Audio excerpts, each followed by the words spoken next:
Hello friends. आज मैं आपको बताने वाला हूँ कि रेमडेसिविर आखिर वर्क कैसे करता है। डॉक्टर्स आखिर कोविड पेशेंट को एक ही दिन में 5-6 इंजेक्शन के डोजेज क्यों देते हैं रेमडेसिविर के, और कोरोना के अंदर आरएनए क्या है ये भी आपको बताने वाला हूँ। कोरोना हमारे बॉडी के अंदर अटैक करके कैसे वर्क करता है, अंदर अपने आप को खुद को फैलाने के लिए क्या काम करता है ये भी बताने वाला हूँ।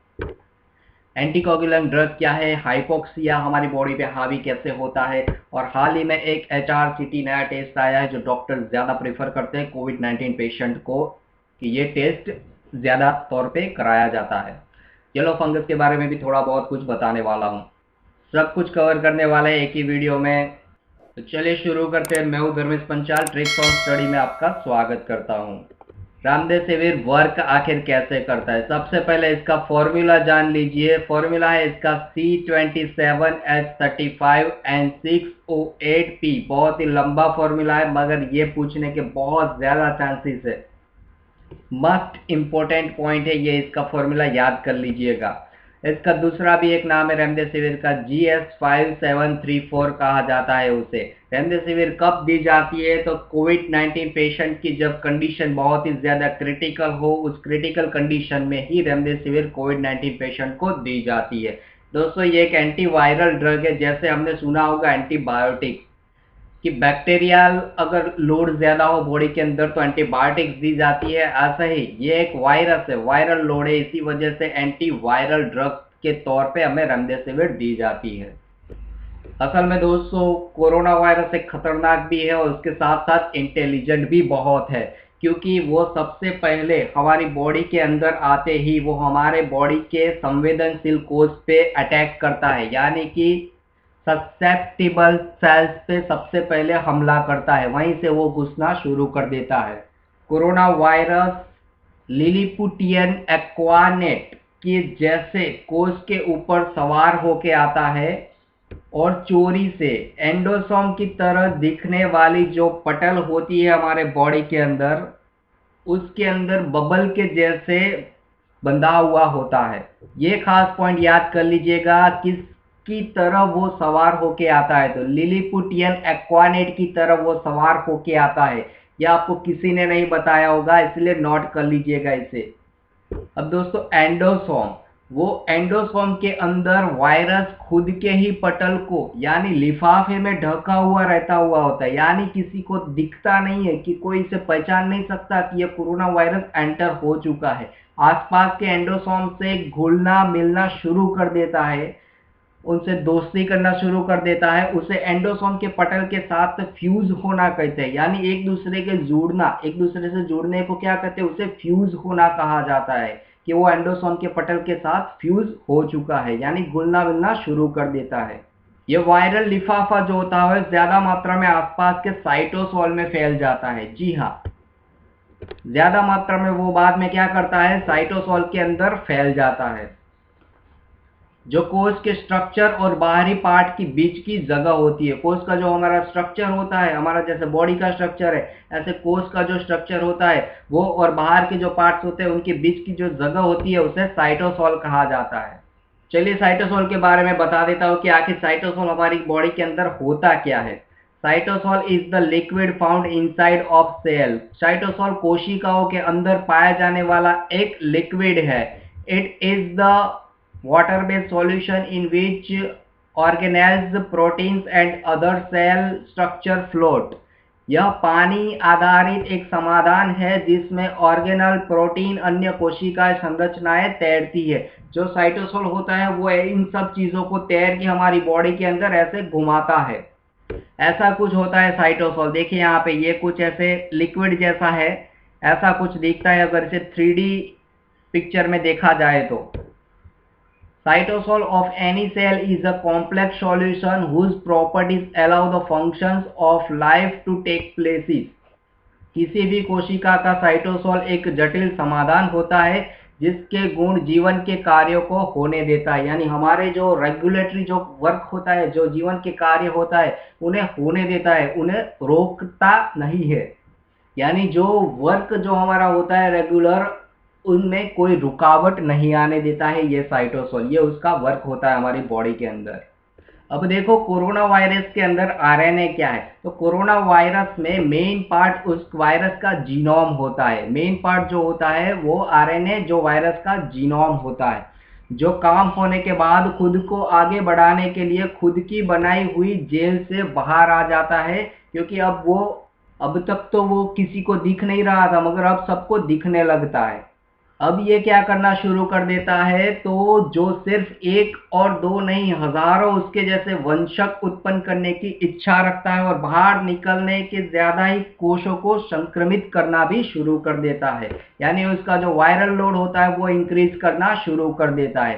इसका अगर देखें आरएनए का 3D स्ट्रक्चर देखें तो कुछ ऐसा दिखता है। ये देखिए, यहाँ से एक एक एक एक दो दो एक दूसरे के साथ जुड़ते जाते हैं। ये उसका 3D स्ट्रक्चर है। दोस्तों मैंने आगे भी बताया आपको कि खास बात तो वायरस के आरएनए की है, जो जिसके अंदर ये जीनोम होता है। खास बात तो यही है, यही सबसे ज्यादा बॉडी पे अटैक करता है। अब कोरोना को क्या चाहिए? कोरोना को एक हथियार चाहिए जो उसकी बहुत ज्यादा मात्रा में कॉपीज बना सके, उसकी जेरोक्स कॉपी बना सके। एक ऐसा हथियार चाहिए होता है। क्योंकि हथियार क्यों चाहिए? क्योंकि ज्यादा मात्रा में अगर उसकी कॉपीज होगी तो उसका वायरल लोड भी बहुत ज्यादा इंक्रीज हो जाएगा, ताकि कोई भी दवा बॉडी पे असर ना कर सके। अब वो क्या करता है? तो अब वो हथियार ऐसा है कि हमारी बॉडी में जो जेरोक्स कॉपी बनाता है वहां पहुंच जाता है। जो हमारी बॉडी के अंदर अच्छे चीजों के लिए जेरोक्स कॉपी बनाने का काम करता है, वहां कोरोना वायरस पहुंच जाता है, यानी कि रिबोसोम्स के पास पहुंच जाता है। रिबोसोम्स हमारी बॉडी का एक ऐसा मशीन है जो हमारी बॉडी के लिए जो कोशिश होते हैं, जो सेल्स होते हैं, उनकी ज्यादा मात्रा में कॉपीज बनाता है, ताकि हमारी बॉडी का रोटेशनल जो वर्क होता है, जो काम काज करते हैं, हम लोग चलते फिरते हैं, वो सारी चीजें हम कर पाए। इसीलिए रिबोसोम्स उनकी कॉपीज बनाता है। मगर ये कोरोना उसके पास पहुंच जाता है ताकि वो उसके कोरोना जैसी बहुत सारी कॉपीज बना सके। रिबोसोम्स दोस्तों 3D प्रिंटिंग में ऐसा कुछ दिखता है इस तरह, और उसे अगर जूम करके देखा जाए तो ऐसे ऐसे रिंग टाइप वो दिखता है रिबोसोम्स। ठीक है। रिबोसोम्स असल में होता क्या है? तो हमारी बॉडी की जेरोक्स मशीन, और किस प्रकार की? तो वो प्रोटीन बनाने वाली एक जेरोक्स मशीन है। रिबोसोम शुरुआत में वायरस के 2 डजन से अधिक प्रोटीन का निर्माण कैसे करता है ये सोचता है। अब वायरस ये करने के लिए इस्तेमाल किसका करता है? तो वायरस ये करने के लिए एक विशेष प्रकार की पॉलीमरेज की आवश्यकता होती है। अब पॉलीमरेज क्या है? तो दोस्तों पॉलीमरेज एक ऐसी चीज है हमारे बॉडी के अंदर, जो प्रोटीन होता है, एक ऐसा प्रोटीन है जो कॉपी बनाने में कार्यरत होता है, जो कॉपी बना सकता है, जो कोरोना वायरस है उसके जैसी बहुत सारी कॉपी बना सकता है। ये एक प्रोटीन है। दोस्तों खास बात याद रखिएगा, जेरोक्स करने का काम रिबोसोम्स का है, मगर उसके अंदर भी कॉपी करने का काम तो ये पॉलीमरेज करता है। ये खास याद रख लीजिएगा। हमारे बॉडी की जो प्रत्येक कोशिकाएं होती है वो अपनी डीएनए आधारित जीनोम की प्रतिलिपि बनाने के लिए पॉलीमरेज का ही उपयोग करती है। हमारा जो डीएनए होता है उसके जीनोम की प्रतिलिपि बनाने के लिए वो सब लोग पॉलीमरेज का ही इस्तेमाल करते हैं, और कोरोना यहाँ पे घुस जाता है पॉलीमरेज के पास और अपनी कॉपी बनाना शुरू कर देता है। अब पॉलीमरेज और रिबोसोम्स क्या होता है कि उन्हें नहीं पता होता है कि कोरोना वायरस हमारे अंदर घुस गया है। वो तो, उसे तो कुछ पता नहीं, वो तो जो भी आएगा उसकी कॉपी बनाना शुरू कर देगा और आगे भेजना शुरू कर देगा। तो प्रोसेस शुरू रहेगी और कोरोना वायरस खुद की ऐसे ही चालाकी से बहुत सारी हजारों की तादाद में अपनी कॉपीज बनाना शुरू कर देगा। और साथ साथ क्या होता है, उसके आरएनए की भी कॉपी बनाना शुरू कर देता है। प्रोटीन की तो कॉपी बनाएगा ही, मगर साथ साथ आरएनए भी घुस जाता है अंदर, तो उसकी भी कॉपीज बनाना शुरू कर देता है। वायरस के लिए एक कोशिका में 10 मिलियन राइबोसोम्स हो सकते हैं। बहुत बड़ी बात है ये। एक बार जब ये कॉपी बन जाता है तब वायरल पॉलीमरेज क्रिया में घूमने लगता है, यानी हमारी बॉडी में रोटेशन होना शुरू कर देता है। ये वायरल पूरा स्ट्रक्चर घूमने के बाद सब कुछ चेक कर लेता है। बहुत ही होशियार है कोरोना। सब कुछ पूरा बॉडी घूमने के बाद सब चेक कर लेता है कि कहाँ पे कौन रक्षक बैठा है, कहाँ पे कोई वीक पार्ट कौन सा है। वो राइबोसोम को आदेश भी देता है कि वो कई वायरल संतानों को बनाने में प्रोटीन का उत्पादक करते हैं। नए बने प्रोटीन में अधिक पॉलीमरेज अणु शामिल होते हैं और प्रोसेस इतनी स्पीड से होती है कि इसीलिए तो पेशेंट ध्यान न दे तो 3-4 दिन में ही हॉस्पिटलाइज हो जाता है। इसीलिए जब कोरोना होता है तब 1-2 दिन में तो कोई इफेक्ट नहीं पड़ता है, मगर 3-4 दिन के अंदर ये प्रोसेस इतनी स्पीड से हो जाती है कि हमें हॉस्पिटलाइज होना पड़ता है, सांस लेने में तकलीफ पड़ जाती है, वीकनेस आ जाती है। अब एक और बात बता दूं दोस्तों, पॉलीमरेज आखिर क्या है। हमारी बॉडी के अंदर polymerase is an enzyme that सिंथेसाइजेज long chain of polymers और न्यूक्लिक एसिड। पॉलीमरेज एक एंजाइम है जो पॉलीमर या न्यूक्लिक एसिड की लंबी श्रृंखलाओं को संश्लेषित करता है, यानी उन्हें जोड़ता है, उन्हें अलग नहीं होने देता है। यहाँ पे देखिए डीएनए पॉलीमरेज बताया हुआ है, ये वाला जो है वो हमारा पॉलीमरेज डोमेन है। ये यहाँ पे देखो, यहाँ से एक चेन आ रही है, ऊपर से दूसरी चेन जुड़ रही है, तो उसे जुड़ने में मदद करता है, ये होता है हमारा पॉलीमरेज। देखो यहाँ पे एक और पिक्चर ले रखा है, यहाँ पे देखो ये वाली एक चेन जा रही है, यहाँ से आरएनए और डीएनए दोनों जुड़ रहे हैं। यहाँ पे देखो ये चेन यहाँ से जुड़ेगी, ऐसे ऐसे ऐसे ऐसे गोल रोटेशन करके वो एक दूसरे के साथ जुड़ जाएंगे। DNA polymerase and RNA polymerase are used to assemble DNA and RNA molecules respectively by copying a DNA template strand using base pairing interaction or RNA by half ladder replication। DNA polymerase और RNA polymerase का उपयोग किस लिए किया जाता है, तो DNA और आरएनए अणुओं को इकट्ठा करने के लिए किया जाता है, उन दोनों को जोड़ने के लिए किया जाता है, जो हमने पिछले पिक्चर में देखा। आधा सीढ़ी प्रतिकृति द्वारा बेस पेयरिंग इंटरेक्शन या आरएनए का उपयोग करके डीएनए टेम्पलेट स्ट्रैंड की नकल की जाती है। तो ऐसे वर्क करता है पॉलीमरेज हमारी बॉडी के अंदर। अब दोस्तों कोविड रेमडेसिविर को भी अंदर घुसने से रोकता है। जी हाँ, रेमडेसिविर को भी अंदर आते ही वो पहचान लेता है कि ये कुछ गलत आ गया है, इसे नहीं होना चाहिए हमारे कंटेंट के अंदर। इसीलिए तो कोरोना को होशियार कहा गया है। रेमडेसिविर एक ऐसा एंटीवायरल ड्रग है जो कोरोना को चकमा देकर अंदर घुस जाता है, और अंदर घुस के क्या करता है, तो कोरोना के अंदर जो 4 स्टेप होते हैं उसके अंदर एडेनिन को चेंज कर देता है। जी हाँ, एडेनिन एक ऐसा पॉइंट है जो उसे चेंज करना बहुत ही आसान है। तो एडेनिन को क्या करता है, आरएनए के अंदर से चेंज कर देता है और खुद का डुप्लीकेट एडेनिन लगा देता है। एक बात आपको बता दूं दोस्तों, वायरल लोड जो होता है, वायरस कोई भी हो, दुनिया का कोई भी वायरस हो, वायरस को पूरी तरह से नष्ट नहीं किया जा सकता, उसे सिर्फ चकमा दिया जा सकता है, उसे बदला नहीं जा सकता।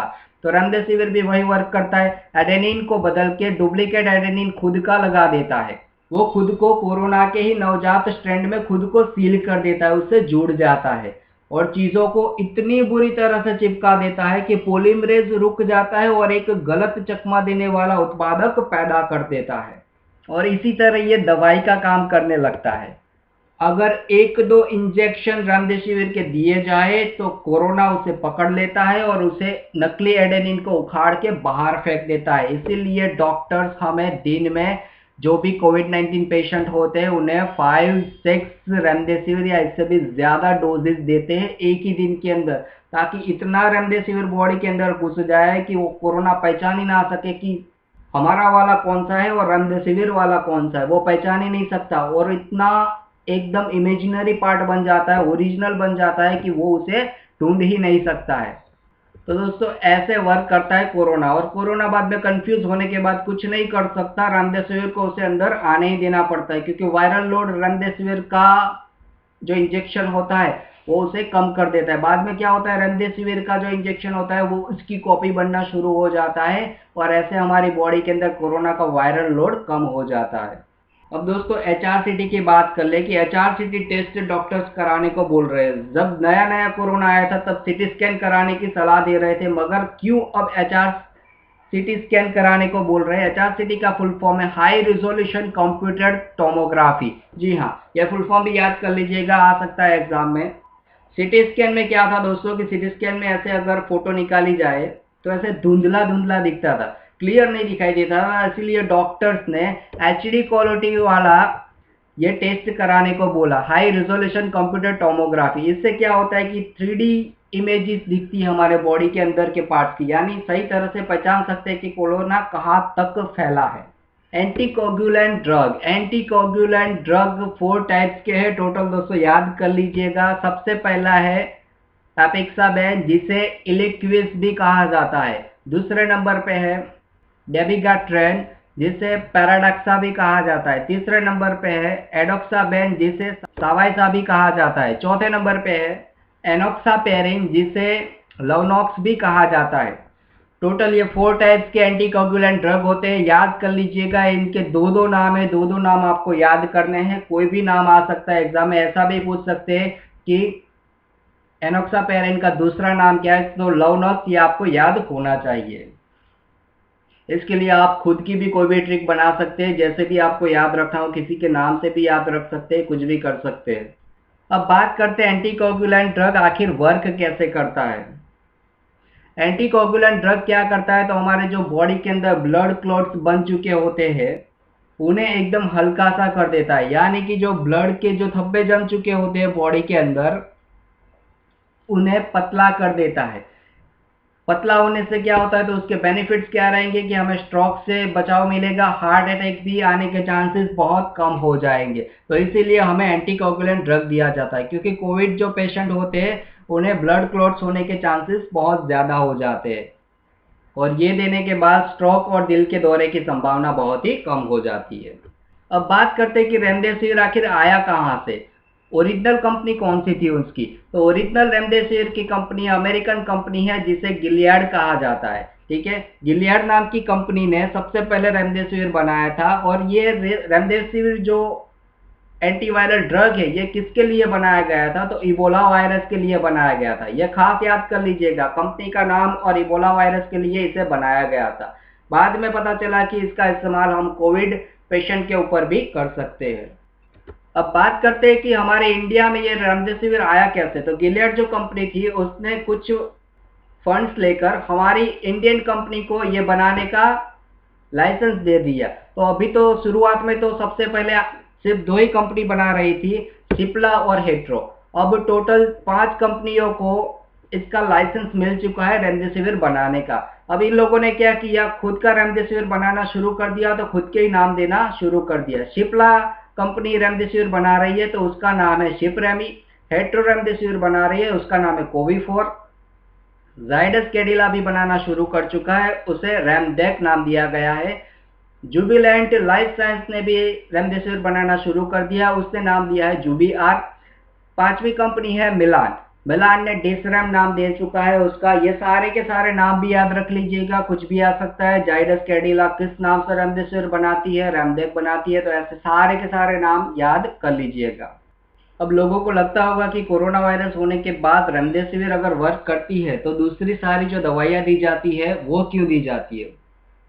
तो दूसरी दवाई के तौर पे एंटीबायोटिक्स दी जाती है, और क्यों दी जाती है, तो कोविड जो पेशेंट होते हैं उन्हें न्यूमोनिया होने के चांसेस बहुत ज़्यादा बढ़ जाते हैं, इसीलिए न्यूमोनिया ना हो इसके तौर पे उन्हें एंटीबायोटिक्स भी दी जाती है, ताकि न्यूमोनिया होने के चांसेस बहुत कम हो जाए।